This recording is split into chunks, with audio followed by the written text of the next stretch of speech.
자, 제 14강 오늘 역대기 말씀으로 들어갑니다. 제가 13강의 때도 잠깐 서두에 말씀드렸지만 바벨론 포로 귀환 이후에 기록된 남유다 왕조 실록입니다. 그래서 여러분들이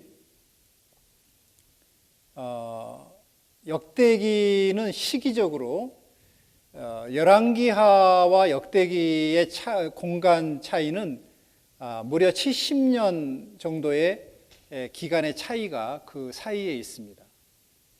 그러니까 열왕기상하, 역대기 우리는 바로 이렇게 연결해서 보기 때문에 시간차를 잘 못 느끼겠지만 실제로 그 사이에는 70년의 기간이 숨겨져 있다는 걸 여러분들이 보시면서 이 말씀을 읽을 때 열왕기상하 끝나고 숨을 한번 크게 들이쉬고 읽으시면 조금 더 다른 관점으로 이 말씀을 볼 수 있게 될 겁니다. 역대기를 보실 때는 바벨론 포로로 잡혀간 세대들, 그리고 바벨론 포로기 때 태어났던 그 세대들이 이제 70년 만에 다시 귀환해 돌아온 상황, 한 5만여 명의 사람들이 1, 2, 3차에 걸쳐서 귀환한 상황에서 이 기록이 쓰여졌다는 것을 여러분 염두에 두시면서 이 말씀을 읽으시면 조금 더 성경을 약간의 3D와 같은 구성으로 이 말씀을 보실 수가 있을 겁니다. 왜 역대기를 그럼 썼느냐? 열왕기상하에서 끝나도 좋을 법한데 역대기가 굳이 필요한 이유가 뭐냐 하는 내용입니다. 그래서 기록에 몇 가지 목적이 있기 때문에 이 말씀을 쓰게 됐는데요. 첫째는 귀환한 이스라엘 백성들, 귀환한 그 이스라엘의 포로들로부터 이제 사실 막상 70년 전에 잃어버렸던 땅으로 돌아오게 됐습니다. 그런데 실제로 돌아와 보니까 기대와는 전혀 딴판의 모습이 눈앞에 펼쳐지고 있는 거죠. 여러분, 정말 그들이 꿈에도 소원하고 바라고 열망했던 하나님의 성전은 완전히 초토화되어지고 파괴된 상태입니다. 그리고 다윗과 솔로몬을 이어서 계속해서 유지되어 왔던 예루살렘 성도 곳곳이 파손되고 파괴되고 무너진 그런 상태. 들짐승들이 여러분 그냥 뛰어넘고 뛰어들어오기 용이한 그런 정도로 완전히 파괴되어 버린 예루살렘 성을 보면서 사람들의 모든 사람 마음속에 망연자실하고 좌절감과 불안감과 기대감이 무너진 그런 상태 속에서 이 역대기를 썼던 에스라는 그들에게 소망의 메시지를 주고 싶었던 거예요. 그래서 사실은 예레미야 29장 11절에 우리가 잘 알고 계시는 말씀이 그곳에 기록이 되어 있죠. 여호와의 말씀이니라 너희를 향한 나의 생각은 내가 아나니 평안이요 장래의 희망, 소망을 주려는 것이다. 하나님께서 예레미야를 통해서 예언하고 약속했던 그 소망의 메시지를 그들에게 줘야만 했었습니다.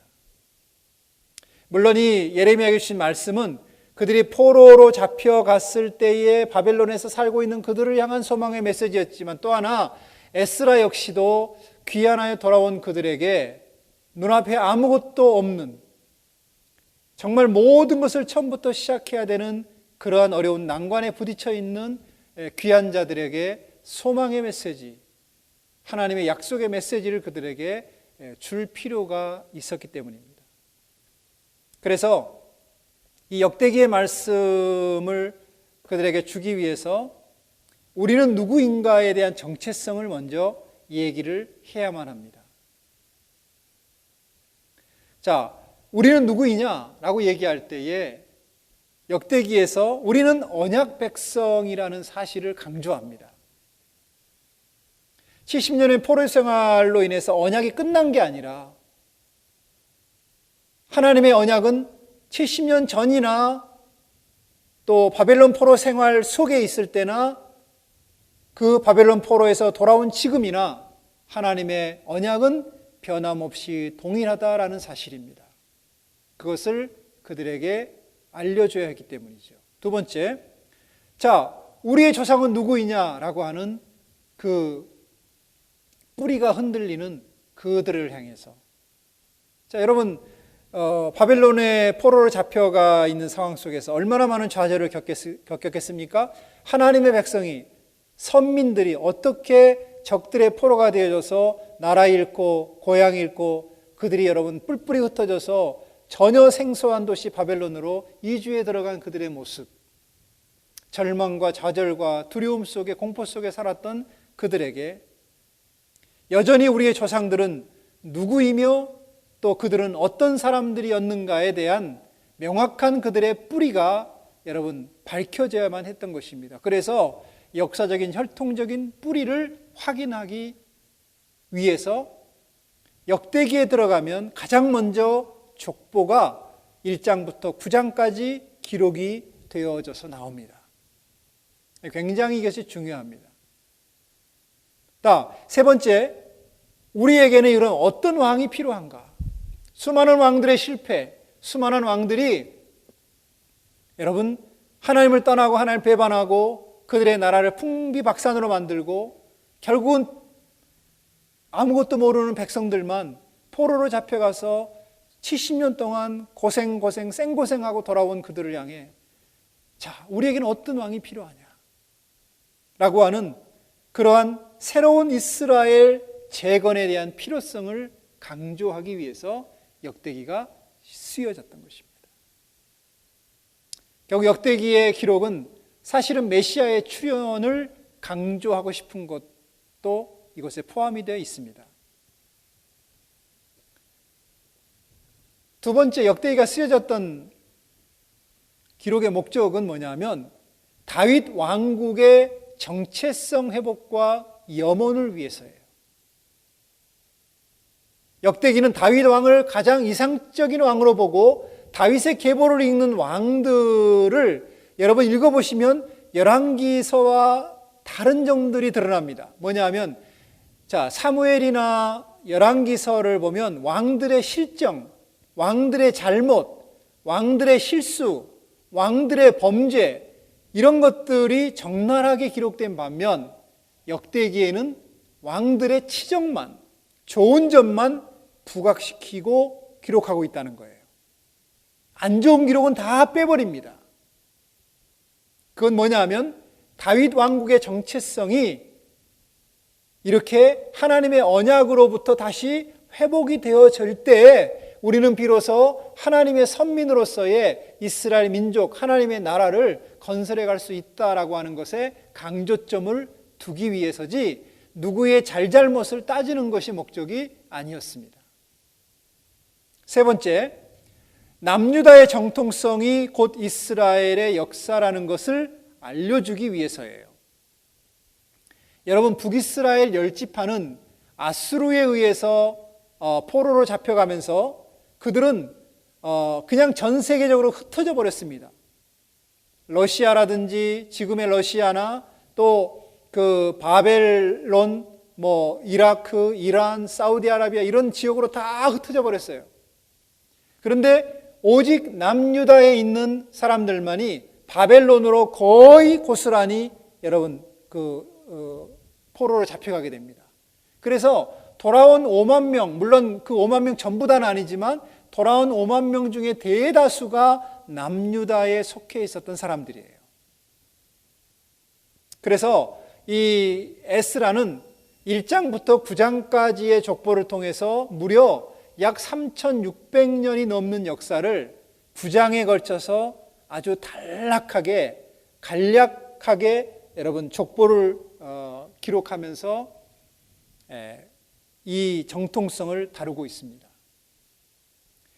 자, 유대인들은요, 특별히 족보에 굉장히 민감한 나라이고 또 민족입니다. 예를 들어서 레위 제사장들의 족보는 2000년, 무려 나라를 이룬 지 2000년 동안도 여전히 레위 지파, 레위 제사장 계열의 족보는 전혀 변함없이 지금도 기록되고 있어요. 그건 굉장히 그들에게 중요한 것이기 때문에 그렇습니다.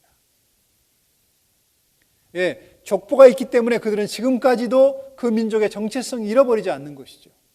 포로로 몇 년을 잡혀 있었던 간에 나라를 2000년 동안 잃어버려도 그 족보는 지금도 여전히 여러분 기록되어지고 있고 또 지금도 유효하게 사용되어지고 있다는 것입니다.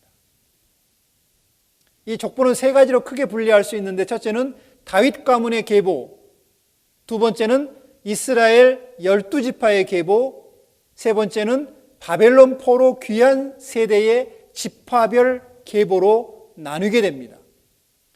특별히 이스라엘 12지파 계보를 나눌 때에 6장 전체를 할애해서 여러분 레위지파, 대제사장, 제사장의 직무 이런 내용들을 6장 전체에 걸쳐서 편집하고 있는 것을 보면 이 역대기를 기록한 장본인이 바로 레위지파이고 제사장인 에스라라는 것을 우리가 보면 무엇을 강조하고 싶어 하는지를 우리가 눈여겨볼 수가 있는 거죠. 에스라의 관점으로, 제사장의 관점으로 성경을 기록할 때는 여러분 하나님을 향한 제사, 예배, 성전 이런 것에 포커스를 맞추고 있다는 것입니다.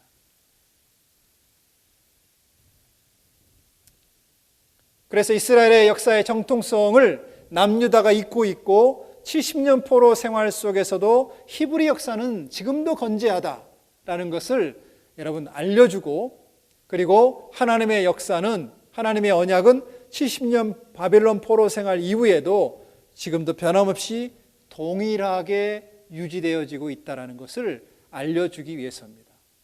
자, 마지막 네 번째로는 영속성을 위해서예요. 자, PPT를 보시면은 포로기 이전에 유대 공동체가 있고 그 다음에 포로기 이후에 유대 공동체가 있겠죠. 상당히 많은 양상을, 다른 차원의 양상을 띠고 있을 겁니다. 포로기 이전의 유대 공동체는 적어도 여러분 그들이 다윗과 솔로몬 성전을 기점으로 하나님의 성전의 그런 영광을 경험했던 세대이고 그런 영광을 맛보았던, 영화를 맛보았던 세대라면 포로기 이후의 유대 공동체는 처절하고 비굴하고 여러분 다른 나라의 대제국의 포로가 되는 그 아픔과 고통과 슬픔이 뭔지를 경험했던 공동체입니다. 영광을 경험했던 세대와 영광이 사라져버린 그 세대 속에 살았던 두 그룹들이 과연 어떻게 서로 연계성을 가지고 연속성을 가지고 있느냐 하는 것이 가장 큰 관건이었습니다. 그래서 포로기 이후에 유대 공동체는 이제 우리는 새로운 유대를 만들어야 된다. 우리는 이전의 유대는 하나님께로부터 버림을 받았기 때문에 더 이상 우리는 그들과 단절된 다른 유대를 만들어야 된다라고 하는 그러한 소리들이 여기저기서 들려왔던 시기였었어요. 그러나 에스라는 이 책을 기록하면서 특별히 여러분 톨레도트라고 하는 족보를 앞부분에, 역대기 앞부분에 기록해 놓으면서 이것을 기록한 목적이 뭐냐 하면 포로기 이전의 유대 공동체와 포로기 이후의 유대 공동체는 전혀 다르지 않다. 같은 것이다. 같은 선상에 있고 같은 맥락에 있다는 것을 여러분 그들에게 명확하게 해주기 위해서 이미 포로기 이전에 있었던 이전 역사, 아담으로부터 시작된 이전 역사를, 창세기부터 시작되는 모든 역사를 가져다가 역대기 앞부분에 삽입을 해놓고 있는 것입니다.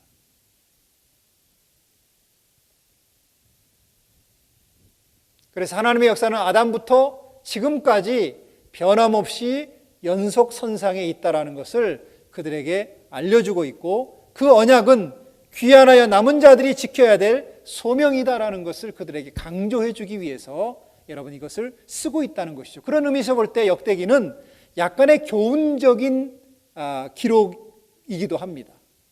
너희는 앞으로 이런 삶을 살아야 된다. 너희는 앞으로 이런 왕조가 이 땅에 태어나도록 준비해야 된다 라는 것이죠. 실패한 세상의 왕이 아닌 이제 하나님이 다스리는, 하나님이 통치하는 하나님의 나라, 진정한 제사장 나라, 진정한 하나님의 택한 백성으로서의 왕같은 제사장의 삶을 사는 나라가 되어야 된다는 것을 아마도 에스라는 강조해주고 싶었을 것입니다. 그래서 이 에스라 루카가 기록한 역대기는 조금 더 다른 관점으로 이 성경을 접근해 보실 때에 여러분들이 성경을 그냥 열왕기상에서 본 내용과 별반 다를 게 없네 라는 게 아니라 전혀 다른 각도, 다른 시각, 다른 어떤 그 직업군에서 이것을 기록하고 있기 때문에 여러분들이 조금 더 흥미로운 부분들을 찾아볼 수가 있을 것입니다. 자, 마태복음 족보에 기록된 유다 왕족을 보면 이렇습니다. 다윗과 솔로몬은 통일 국가의 왕으로서 이렇게 분류가 되어지고요. 이제 분열 국가의 왕의 기록은 르호보암부터 여호야긴까지 무려 19대에 걸쳐서 기록이 됩니다. 자, 그런데 여기에 기록되지 않은, 제가 지난 시간에도 잠깐 말씀드렸지만 기록되지 않은 왕들이 있어요. 기록되지 않은 왕들은 주로 두 부분으로 나눌 수 있는데, 하나는 뭐냐면 아달랴와 관련된 그 시대 속에 있었던, 즉 이세벨과 아합과 연관성을 가지고 있는 그 시대의 하나, 그 다음에 이스라엘 유다 역사의 맨 마지막 때를 장식했던 그 때의 하나, 이 두 부류에 있는 왕들의 대부분은 기록되지 않고 있다는 것입니다.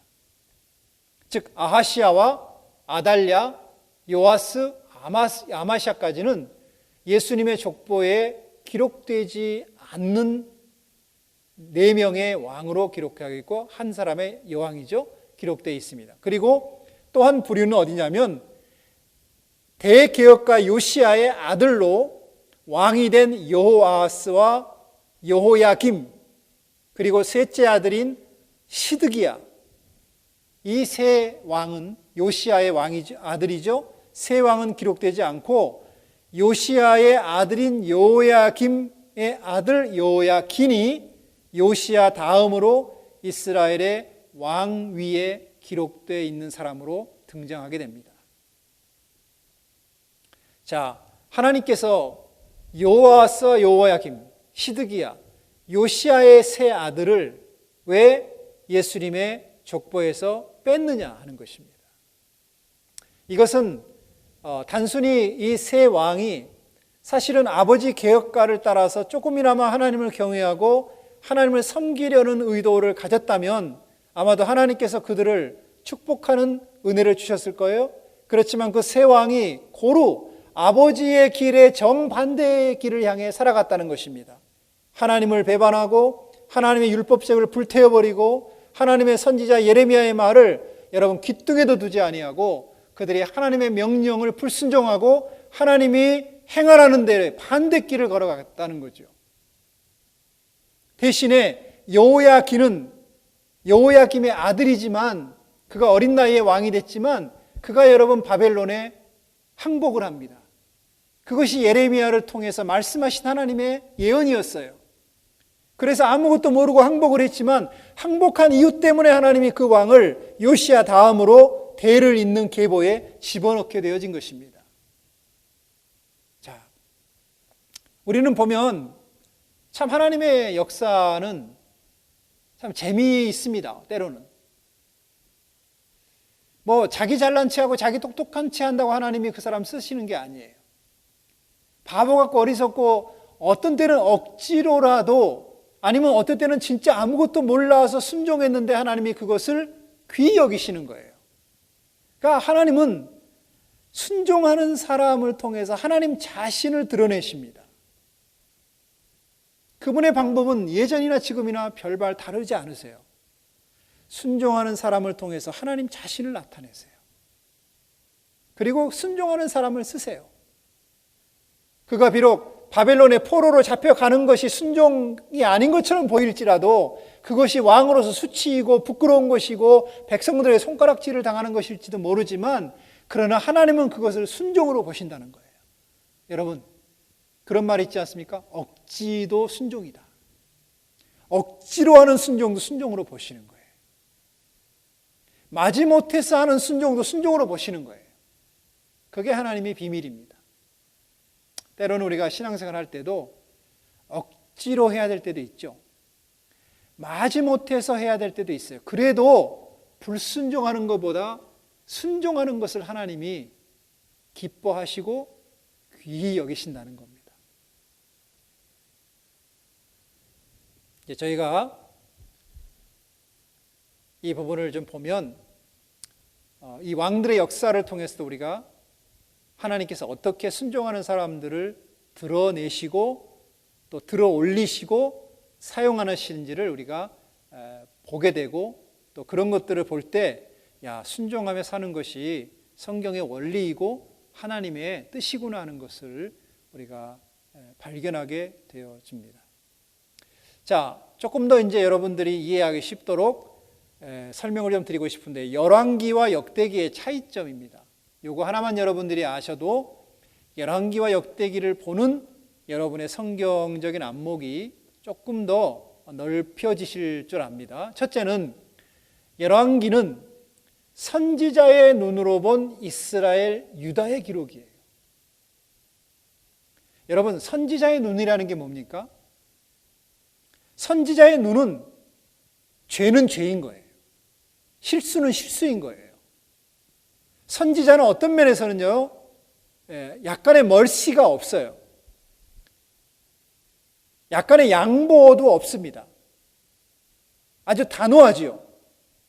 하나님 편이냐 바알 편이냐, 너 하나님 편 할래 세상 편 할래, 이렇게 여러분 단도직입적으로 그들에게 제시하는 게 선지자의 어쩌면 역할일 수 있습니다.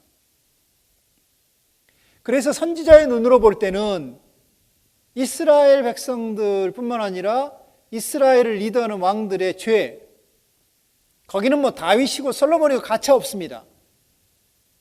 불순종, 우상숭배, 치부, 가정사, 이런 것들을 모두 다 까발려요.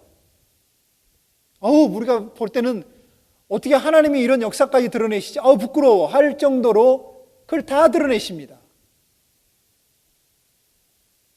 그래서 여러분, 거기에는 뭐 조금의 실수도 용납하지 못하는 거죠. 하나님의 기준에 미달됐다 판단되면 조금의 실수도 용납하지 않아요. 그게 선지자의 관점입니다.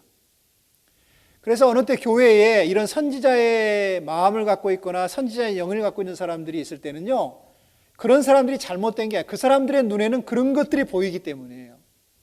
죄가 보여요. 잘못이 보여요. 그들의 실수가 눈에 보여요. 근데 그 사람들이 단점이 뭐냐면 잘 격려해 주질 못해요. 실수했니? 그래, 좀 참을 수 있어. 잘해보자. 그렇게 안 돼요. 너 실수야. 너 죄야. 너 잘못이야. That's it. 그리고 끝이에요. 그러니까 그런 사람들이 많으면 되게 뭐예요? 교회가 혼란스럽죠. 사랑이 없느니, 은혜가 없느니, 이런 말이 나옵니다. 근데 우리가 그걸 뭐라 그럴 수 없어요. 그 사람들의 안목과 눈은 여러분 매우 정확하기 때문에 그런 부분에 대해서 우리는 받아들일 필요가 있어요. 그리고 회개하고 은혜를 구하면 거기에 더 큰 은혜가 있죠. 그 사람들이 그런 동기부여를 주는 거예요. 뭐 내가 싫어서가 아니라. 그래서 교회는 이런 선지자의 마음을 갖고 선지자의 영을 가진 사람들도 있어야 돼요. 그럴 때 교회가 건강해집니다. 마치 이 바다가 여러분 태풍이 불면요, 왜 태풍이 필요한지 아세요? 항해하는 배들을 괴롭히기 위해서 필요한 게 아니라 바다가 정화되기 위해서는 반드시 태풍이 필요해요. 여러분, 공기가 정화되기 위해서는 번개가 필요합니다. 번개가 치면요, 이 공기 중에, 대기 중에 있는 공기들이 타버리기 때문에 굉장히 공기가 맑아요. 마치 선지자는 이런 번개처럼 태풍과 같은 역할을 하는 거죠. 이런 사람들이 너무 많으면 문제가 되지만 그래도 적당하게 있어야 돼요. 교회 안에는. 정확하게 하나님의 말씀을 보고 말씀의 기준으로 여러분 이것이 죄다 아니다 분별하고 판단해 줄 수 있는 선지자의 영을 가진 사람들이 있어야 합니다. 자, 그래서 우리는 열왕기상이나 사무엘을 보면 그들의 죄, 실수, 범죄 이런 게 다 드러나잖아요. 그래서 나라가 망하고 포로가 되고 성전이 파괴되고 멸망됐어 라고 하는 기록을 하는 거죠. 자, 그런데 두 번째, 역대기는 뭐예요? 제사장의 눈으로 본 이스라엘의 기록이에요. 제사장은 어떻습니까? 하나님의 멀시 시트, 긍휼의 보좌를 아는 사람이죠. 용서를 아는 사람이에요. 하나님의 사랑이 뭔지를 아는 사람이죠. 하나님의 희생을 통해서 우리에게 죄 사함을 주는 방법을 아는 사람이 제사장입니다. 그래서 제사장인 에스라가 역대기를 기록하면서 왕들의 부정적이고 실패한 기록들은 모두 다 빼버리죠. 그래서 여러분, 역대기를 보면 밧세바 사건이 나오질 않습니다. 압살롬의 사건이라든지 암논의 사건이라든지 이런 얘기들이 전혀 기록되어 있지 않아요. 그리고 열왕기상에서 기록한 므낫세의 실정, 왜 하나님이 므낫세 때문에 이스라엘 남유다를 바벨론에 넘기시기로 결정하셨는지에 대한 그 잘못된 실천과 정책을 역대기에서는 기록하지 않고 므낫세까지도 장점만을 기록해 줍니다. 대신에 역대기를 여러분 가만히 읽다 보면 모든 기록의 뒷부분의 대부분이 하나의 그 초점에 맞춰져요. 뭐냐 하면 종교 예식이요. 제사와 예배의 역사를 중심으로 기록이 되고 있습니다. 그래서 역대기 내용을, 역대상의 내용을 보면 다윗이 역사 속에서 쭉 기록이 되다가 다윗의 후반기에 보면 전부 다 성전 건축 과정에 대한 얘기로 역대상이 마치게 됩니다. 제사제도의 개편, 성전의 문지기를 어떻게 세우는지, 또 성전 곡간을 누가 감독하는지,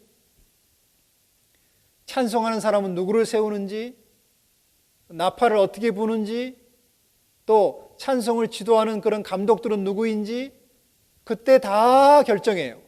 그리고 제사를 위해 24반차, 24개의 그 반차를 따로 여러분 만들어서 매주마다 한 반차씩 성전을 섬기도록 합니다. 그러면서 절기 때, 6월절, 그 다음에 오순절, 초막절 때는 24반차 모든 제사장이 그날 3번에 걸쳐서는 전부 다 성전을 봉사해요. 왜냐하면 그때의 제사를 드리는 제사양이 24반차의 모든 제사장 그룹들이 다 들어와서 섬겨도 손이 부족해서 경건한 레위인들까지 합류해가지고 제사 제물을 드려야 되기 때문에 그때는 여러분 모든 반차가 다 3번의 절기 때는 동시에 제사를 섬기고 평일 때, 평상시 때는 한 주일에 한 반차씩 성전에 들어와서 여러분 성전을 청소하고 성전에 불을 밝히고 재를 갖다 버리고 하는 모든 일들을 그 성전 제사에 그렇게 사용되도록 반차를 재조정하고 만들게 됩니다. 이것이 바로 레위기의 관점이에요. 죄송합니다. 이것이 역대기의 관점입니다. 그래서 열왕기상과 역대기를 보실 때 여러분들이 두 가지 관점을 항상 기억하고 보십시오. 열왕기서는 선지자의 관점, 역대기는 제사장의 관점으로 기록이 됐다. 그래서 그들의 관점으로 보는 성경과 그 시대적인 배경은 여러분 그가 어떤 일을 하고 있고 무슨 일에 종사하고 있느냐에 따라서 성경의 기록은 많은 부분이 그런 쪽으로 편중될 수밖에 없다라는 걸 우리가 보게 되고 또 알게 되어지게 됩니다. 아까도 말씀드렸지만 그런 부분이 바로 족보 중에서도 6장의 부분, 한 장 전체를 레위인, 제사장들, 대제사장 그 족보를 기록할 정도로 많은 비중을 그곳에 두고 있는 걸 우리가 발견해 볼 수가 있습니다.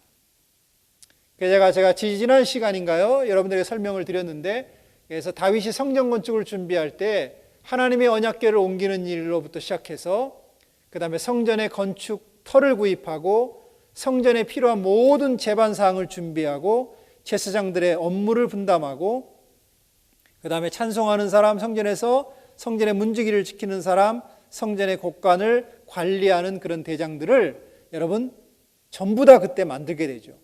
지금도 히브리 민족, 이스라엘 사람들 중에서 지금은 성전 제사가 폐지됐지만 성전 제사를 준비하고 있습니다. 지금 그들이 지금도 갖고 있는 모델은 뭐냐면 다윗이 그때 만들어 놓은 이 성전 제사법이에요. 이것이 지금까지 유지되어지고 지켜져 내려오고 있습니다. 만약에 이스라엘에서 이제 성전이 새롭게 지어진다라고 하면 여러분 그 성전을 위한 모든 성전 기구는 다 만들어져 있습니다. 언약궤를 빼고. 그리고 그 성전을 위해서 준비하는 성전 제사를 준비하는 레위인들도 이미 족보들이 다 기록되어지고 레위 족보, 아론 계열의 족보, 즉 아론과 사독을 중심으로 하는 제사장 계열들은 이미 속속 이스라엘로 모여들고 있고 그들이 계속해서 제사를 준비하고 훈련하고 있다는 사실이에요. 이것이 단순히 성경에 기록된 역사 얘기가 아니라 실제적인 그러한 여러분 사실에 입각한 얘기고 지금도 이스라엘 민족은 그 일을 준비하고 있고 학수고대하고 있다는 것입니다. 자, 이제 역대기의 마지막 부분을 여러분들에게 다루고 제가 마치겠는데요. 두 성경의 마지막 써 있는 기록을 우리가 그냥 쉽게 이제 성경 열왕기가 끝났네, 역대기가 끝났네 하고 여러분들이 그냥 쉽게 넘어가기 쉬운 부분이기도 하지만 그 부분이 열왕기의 마지막 메시지이고 역대기의 마지막 중요한 메시지라는 걸 우리에게 알려주고 있어요. 여러분들이 성경을 찾아서 한번 읽어보시면서 제 마지막 강의를 들어보시면 좋겠습니다. 열왕기하 25장 27절에서 30절까지의 기록에 보면 거기에 여러분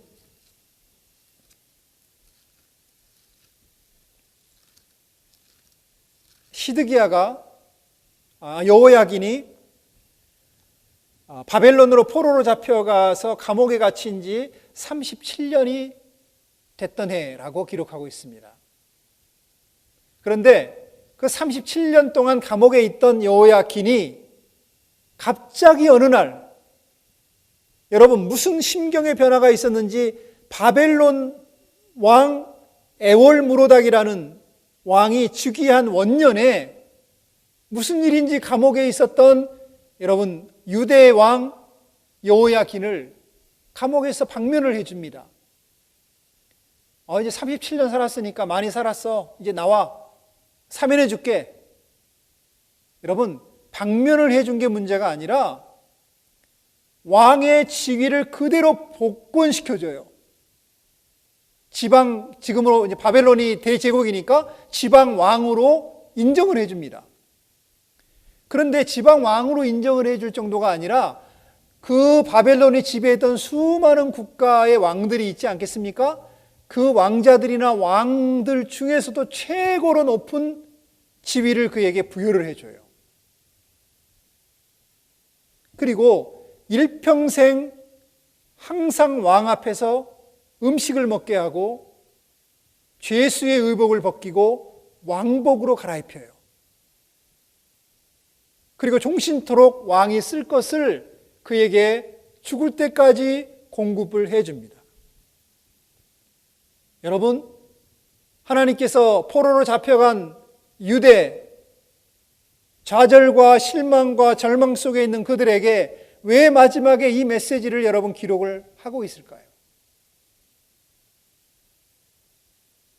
단순히 여호야긴 왕 하나를 위해서 하나님께서 그런 은혜와 혜택을 베푸실까요? 그 왕 하나를 위해서 바벨론 왕 에월무르닥의 마음을 하나 움직이실까요? 이것이 바로 이스라엘 민족을 향한 하나님의 계획을 여호야긴이라는 왕을 통해서 그에게 보여주고 있는 것입니다. 그들을 하나님이 다시 복원시키실 거고 그들을 다시 지위를 높여줄 것이고 그들을 다시 한번 하나님 앞에서 그들에게 먹을 것들을 제공해 주고 여러분 죄수가 아닌 하나님의 거룩한 의의 세마포 옷을 입혀주실 것이고 이제 왕이 먹을 양식을 평생토록 하늘로부터 하나님께서 그들에게 공급해 주실 것이라고 하는 하나님의 소망의 약속을 여호야긴 왕을 통해서 이스라엘 백성들에게 알려주고 있고, 이 성경을 읽는 독자인 우리들에게 여러분, 하나님께서 그 사실을 우리에게 말씀해 주고 있는 것이죠. 우리는 여호야긴처럼 어떤 면에서는 여러분, 세상의 지배 속에 사로잡혀서 원수들의 노략당하고 원수들에게 지배당하고 그들이 만들어 놓은 그 영의 철장에 갇혀서 아무것도 할 수 없는 존재로 우리가 살고 있는 여호야긴일 수 있어요. 그런 왕인, 그런 모습인 우리들을 향해서 하나님께서 그 감옥에서 우리를 건져내 주시고, 여러분, 죄수의 의복을 벗기시고 우리에게 의로운 행실의 세마포옷을 입혀주시고, 우리가 여러분 이제는 감옥에서 먹는 그런 콩밥이 아닌 하나님의 식탁에서 먹는 하늘의 만찬을 먹는 자들로 우리를 받아주시고 용납해 주시고 그 사랑 안으로 우리를 초대해 주시는 하나님의 무한한 사랑과 은혜와 긍휼하신 식탁이 우리 앞에 펼쳐져 있게 하신 그 은혜가 뭐예요? 십자가를 통해서 예수님께서 우리에게 이루신 하나님의 놀라운 구속과 회복의 메시지라는 사실을 이 열왕기하 마지막 말씀에서 우리에게 주는 도전이고 격려이고 소망이라는 것입니다. 예수 그리스도께서 우리에게 이 은혜를 베푸신 거죠. 이 사랑을 우리에게 베푸신 것입니다. 더 이상 너는 죄수가 아니야. 너는 더 이상 원수에게 사로잡혀 사는 그러한 죄인된 몸이 아니고 원수의 종노릇하며 사는 사람이 아니야. 너는 내 백성이고 내 사랑하는 아들이고 딸이고, 너는 내 핏값으로 산, 내 아들의 핏값으로 산 그 의로움을 내 아들을 통해 알게 한 바로 장본인이라고 하나님께서 우리에게 말씀해 주시는 거예요. 여러분, 우리가 믿음 생활하면서 여전히 세상에 살고 또 세상 안에 살면서 우리는 때로는 세상의 종로로 타는 거 아니냐, 세상 속에 우리가 타협하고 사는 거 아니냐라고 할지 모르지만, 하나님의 긍휼과 은혜는 여러분이 세상에서 짓는 죄보다 더 크고, 내가 얼마나 많은 죄를 졌다 할지라도 하나님은 그분의 우리를 향해 베푸시는 긍휼과 사랑은 여러분 그 엄청난 죄와 엄청난 그 불의함보다 말할 수 없이 크고 놀랍고 그것을 품을 만한 가슴을 그분이 가지고 계시다는 사실을 우리가 믿어야 합니다. 그것이 하나님의 은혜이고 그것이 하나님께서 우리에게 베풀고자 원하시는 그의 아들을 통한 사랑이라는 것이에요. 그래서 이스라엘 백성들을 그 바벨론의 감옥에서 끌어내시고 다시 한번 모든 나라 위에 그들을 높이시고 일평생 그들에게 하나님 앞에서 말씀의 양식을 먹게 하시고, 이젠 죄수가 아닌 하나님의 의로운 자의 옷을 입히심으로 하나님께서 그들을 의롭다 여기시는 하나님의 놀라운 축복의 메시지가 오늘 이스라엘 백성들에게 전해진 것처럼 이 말씀을 공부하고 이 말씀을 읽는 모든 독자들에게 또한 이 메시지는 오늘 나에게 소망의 메시지로, 여러분 생명의 메시지로, 회복의 메시지로 다시 한번 우리에게 들려짐으로 말미암아 열왕기가 끝나는 것입니다. 이 열왕기가 끝날 때 이 메시지가 여러분의 심장을 두들기고 여러분의 마음을 움직이고 여러분의 영의 눈을 열어주고, 그리고 그 은혜에 감격하고 감사함으로 열왕기가 마칠 때 여러분에게는 소망이 기다리고 있는 것입니다. 두 번째, 역대하 36장 21절과 23절의 말씀, 이 말씀도 여러분들이 유튜브 강의를 잠깐 좀 중지해 놓으시고 성경을 먼저 읽으신 다음에 이 말씀을 여러분 보시기 바랍니다. 자, 페르시아 고레스 원년에 하나님의 귀한 명령이 내려지게 됩니다. 역대기를 기록하면서 아담부터 시작해서 모든 역사의 기록 맨 마지막에 페르시아 고레스 원년에 왕의 귀한 명령이 내려지는 기록이 그곳에 3절에 걸쳐서 기록되어 있습니다. 자, 거기 보면 하나님께서 왕의 마음을 감동시키십니다. 두 번째, 예루살렘 성전을 건축하도록 감동시키십니다. 세 번째, 하나님의 백성들은 모두 예루살렘으로 올라가라는 명령을 내립니다. 그리고 네 번째, 고레스 왕이 예루살렘으로 올라가는 모든 이스라엘 백성들을 하나님의 이름으로 축복합니다. 여러분, 이사야에 보면 이사야 44장 24절에서 45장 1절부터 8절 이하의 말씀을 보면 이 고레스에 대한 하나님의 예언이 이사야를 통해서 이미 고레스가 이 땅에 태어나기 190년 전, 그 전에 하나님이 고레스를 통해서 이스라엘 백성들을 귀환해 줄 것에 대한 하나님의 약속을 기록하고 있어요. 여러분, 하나님은 모든 역사를 알고 계십니다. 사람이 아무리 똑똑한 척 해도 하나님이 계획해 놓으신 역사 이상을 벗어나지 못합니다. 190년 전에, 아니 이미 훨씬 이전에 이미 계획해 놓으셨겠죠. 그러나 이사야가 이것을 바라본 것은 190년 후에 일어날 한 왕, 이름도 모르고 태어날 계획도 없었던 이 고레스 왕을 통해서 하나님의 백성들이 다시 이 땅으로 귀환될 것에 대한 하나님의 놀라운 약속의 예언과 계시를 지금 바라보고 있는 것입니다. 이 말은 우리에게 무엇을 의미합니까? 하나님은요, 아무리 세상에 뛰어나고 걸출한 대제국의 그 영웅들이 태어나고 대통령들이 일어나고 수상들이 일어난다 할지라도 하나님은 세계를 하나님의 뜻대로 경영하시는 최고의 경영자라는 거예요. 제국도 경영하시고 나라도 경영하시는 거예요. 나라, 국가 이런 모든 것들을 하나님의 손 안에서 하나님은 경영해 가시는 겁니다.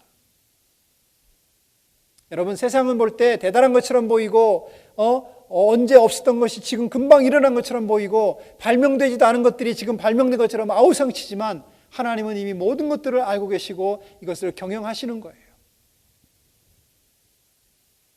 자, 우리는 여기서 주목해 보셔야 될 게 있어요. 하나님은 세상의 어떤 군주, 세상의 어떤 왕, 세상의 어떤 대통령이라 할지라도 하나님이 못 움직이실 인간은 세상에 없다는 것입니다. 하나님이 그 마음을 여러분 움직이지 못할 존재는 세상에 아무도 없다는 거예요.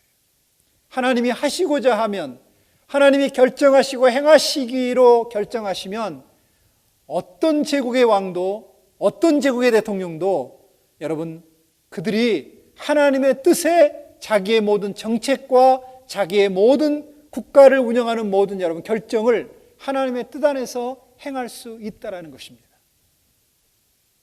저는 분명히 믿기를 세상을 사는 하나님의 사람들이 비록 지금은 세상에 눌려 사는 것처럼 보이고 세상에 지배당하는 것처럼 보이고 세상의 영예, 세상의 왕들의 통치 아래서 아무것도 하지 못하는 것처럼 보일지 모르지만 우리는 세상의 왕보다 크신 하나님이 우리의 아버지시고 우리의 하나님이시고 우리의 왕이시라는 사실을 우리가 믿음으로 바라봐야 합니다. 그러면 우리는 비록 우리의 몸은 그들의 권위 아래, 세상의 지배 아래 있는 것처럼 보이지만 우리의 영은 하나님의 권위 안에서 세상의 영을 지배하는 자의 위치에 서게 되는 거죠. 그래서 우리가 하나님의 관점에서, 하나님의 보좌에서 세상 나라들을 통치하고 다스리는 영적인 하나님의 통치자, 영적인 다스리는 하나님의 사람들이 되어지는 것입니다. 하나님이 고레스 왕의 마음을 움직이시고 감동하신 것처럼 하나님께서 여러분이 일하는 일터의 오너의 마음을 감동하시고 하나님이 여러분들이 살고 있는 나라의 대통령의 마음을 감동하시고 하나님이 여러분들이 살고 있는 나라에 다스리는 정당의 관료들을, 정치인들을 마음을 감동하심으로 하나님의 뜻이 온전히 이 땅에서 이루어지고 하나님의 백성들이 하나님께 온전히 예배하며 섬길 수 있는 나라가 될 수 있도록 여러분들을 축복하기 위해서 그들을 사용하시는 경영자로 하나님께서 지금 우뚝 서 계시다는 사실을 우리는 역대기를 통해서 알게 하시고 가르쳐 주시는 것입니다. 여러분 기억하십시오. 세상 왕이 하나님의 백성들을 축복하는 있는 역축복의 과정을 우리가 겪고 있다는 것입니다. 저는 우리가 세상을 축복하는 그 축복의 과정을 넘어서서 이제는 세상 왕이 하나님의 백성들을 축복함으로 너희가 하나님을 온전히 섬기면, 너희가 하나님을 온전히 순종하면, 너희가 하나님이 원하는 기뻐하시는 산제사를 드리면 하나님이 너희를 더 많이 축복하실 거야 라고 누가 말하고 있어요? 교회에서 말하는 게 아니에요. 누가? 세상 왕이. 누구에게? 하나님의 자녀들에게. 이거는 어찌 보면 너무나 부끄러운 얘기지만 어찌 보면 격려가 되는 얘기죠. 여러분, 우리가 마땅히 하나님을 섬겨야 되고, 우리가 마땅히 하나님을 향해 예배하며, 우리가 마땅히 하나님께 순종하며 살아야 되는데 그렇게 못 사니까 세상 왕이 오히려 우리를 향해서 너희가 순종하면 하나님이 너희와 함께 하시고 너희를 축복하실 거야. 너희가 하나님께 정말 온전한 예배를 드리고 온전한 제사를 드리고 온전히 그분의 뜻을 쫓아 살면 하나님이 너희와 함께 하시고 너희를 축복하실 거라고 하는 세상 왕이 오히려 믿는 우리들을 향해서 너희가 세상에서 등을 돌리고 바벨론에서 떠나서 하나님을 예배하기 위해서 가라고 말하는 그런 엄청난 대변혁과 출바벨론이, 출세상이 여러분 우리로부터 일어나야 될 시기에 우리가 살고 있는 것입니다. 세상 왕이 그런 말을 하기 전에 우리가 먼저 하나님을 향해서 세상에서 등을 돌리고 세상에서 우리가 여러분 만족하고 살았던 것으로부터 하나님을 향해 우리의 마음을 돌리고 우리의 얼굴을 향하고 하나님을 온전히 예배하고 하나님만을 기뻐하며 그분의 율례와 법도를 지켜 순종하며 그분이 원하는 길을 향해 걸어가려고 할 때, 여러분 이것은 당연히 하나님이 우리를 축복하고 우리와 함께 하시는 엄청나고 놀라운 위로와 격려와 소망의 메시지라는 것이죠. 저와 여러분이 지금 어떤 시점에 있습니까? 지금의 어느 시대에 우리가 있습니까? 여러분들은 여러분 자신이 세상을 향해서, 세상 왕을 향해서 너희가 하나님을 온전히 섬기도록 촉구하고 독촉하는 그런 입장에 서 있습니까? 아니면 세상 왕이 오히려 우리를 향해서 너희가 하나님을 섬기지 않으면, 너희가 하나님께 예배하러 하지 않으면, 너희가 하나님의 성전을 건축하지 않으면 오히려 화가 미치고 오히려 하나님이 너에게 축복하지 않을 거라고 하는 그런 메시지를 역으로 듣고 있습니까? 저와 여러분들이 역대기를 마치면서 이 메시지를 들어야 합니다.